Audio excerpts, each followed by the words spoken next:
Hello, my name is Upton and this is my video diary for Guerrilla filmmaking 2013 to 2014. The first thing I would like to talk about is Challenge 1, what is the meaning of Europe, where we were only allowed to use still images. For this film I drew inspiration from another student guerrilla filmmaker. This was from the film The Foreigner by Antonio de Costa Silva. I liked how he took a very personal story to him that you could relate to millions of other people, and how he conveyed that well during the images. I decided to take that similar approach to my film, Wandering My Own Battlefield, which is about me trying to deal with the confusion of trying to get to grips of what my grandfather did when he was conscribed in the Italian army in World War II. The reason I thought that story would be good for the as a question as to what is the meaning of Europe is because World War II is the last big war of that involved all of Europe, and it's still affecting it to this day. I thought a brilliant way to show that would be to show how one young man is trying to deal with what his grandfather had to go through during World War II. Problems I encountered while trying to do this film was mainly to do with the editing process. I have been trained on Final Cut 10, but I could not get that program from my PC, and I couldn't use the universities because I wouldn't be able to access it 24/7. So instead I used another free program called Adobe Premiere Pro. I was not trained in Adobe Premiere, but within a week or two of using the tool with some unused footage, I became confident enough to try to do all of my films on it. However, I also encountered another problem with Adobe Premiere, was that it used a different aspect ratio for its still images than my camera uses for its still images. This means that effectively all of my mid-shots were instead put in close-up. But I decided to keep it this way because I felt it did more to personalise the story, as you really got to sort of look at my face deeply and see my conflict. My second film deals with the second challenge, which was a matter of local concern where the image was not allowed to sync up to the sound. My film, and now to the audience, deals with the local concern of having an audience mock you, because I was quite worried as a filmmaker that my work would be mocked. But not knowing how to stop that, I decided that the best way to sort of get over this fear was to just effectively make a film all about the audience mocking a piece of work. It was very interesting while I was making this film, because I screened it to both the Roehampton Film Society and the Roehampton Roleplay Society, and I saw how because they were telling jokes and they were sort of bouncing jokes off of one another, I saw how it really brought the community together and sort of really strengthened the bond. Like, everybody was laughing and we were able to sort of have a rapport. I think it was very important because that sort of taught me how a film, even if it's considered a bad film, can really bring a community together even though they haven't had much in common before. Another example of this is Tommy Wiseau's The Room.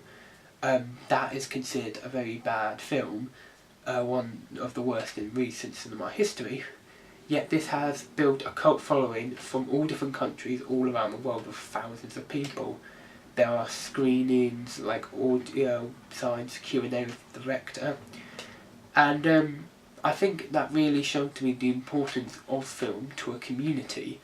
It's sort of a way of expressing yourself and of your opinions on via an audio-visual means. My third film I teamed up with Mike Ryan for this. Dealt with the third challenge, which was an experimental film which dealt with local political concern.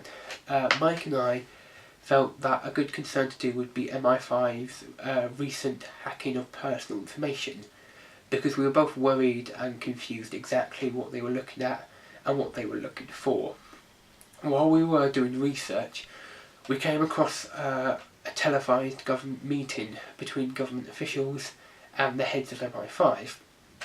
And we were very worried how they cut out certain bits of audio to hide names and certain information and that.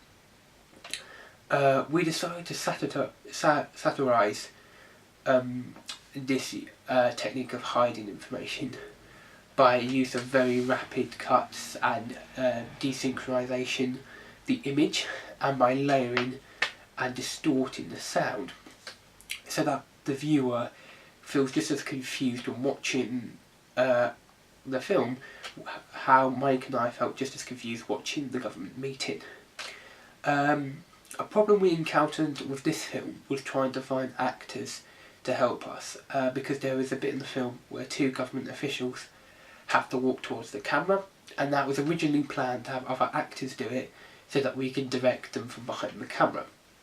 Unfortunately, because we had to go all the way to Westminster, nobody was available. So instead of using actors, Mike and I decided that the best way to deal with this was to have us there. As a result, we could get exactly what we wanted because we knew how to move our bodies and how to look so that it could really be effective on camera. It was very interesting screening this to the student audience, because I found out a lot of people weren't actually aware of the MI5 hacks, and that they were very interested to hear our point of views, but also what research we did behind the film. I sort of learnt here how important film is in educating the ignorant, and how it can really show the person a sort of very personalised and in-depth look of the world, but also how it can help strengthen and develop the viewer's views, which is why it is quite important for film to be used to show political to be used for political means. I screened all of these films on YouTube, and I also put them up on my personal Facebook page. But they all got between 20 to 30 views. Also, there has been comments left by my friends and on YouTube about how interested they are in the topics. So I've seen how film has really raised topics up to the audience. I am also planning my own film screening of my films on the 10th of January at Roehampton University. Not only have I invited many film students and lecturers, but I've also invited students from St Mary's University who helped me to make my first film, Wandering My Own Battlefield, and also the executive producer of a student-led television programme, who is very interested in seeing my work. The reason I did this is because I wanted to screen my films as in many locations as possible, so that I can help spread my ideas and my worldviews to a larger audience as possible. And I'm hoping to work together with these people in order to get my films viewed. I think the most important thing I learned from this module is that you need a strong theme to really base your film on.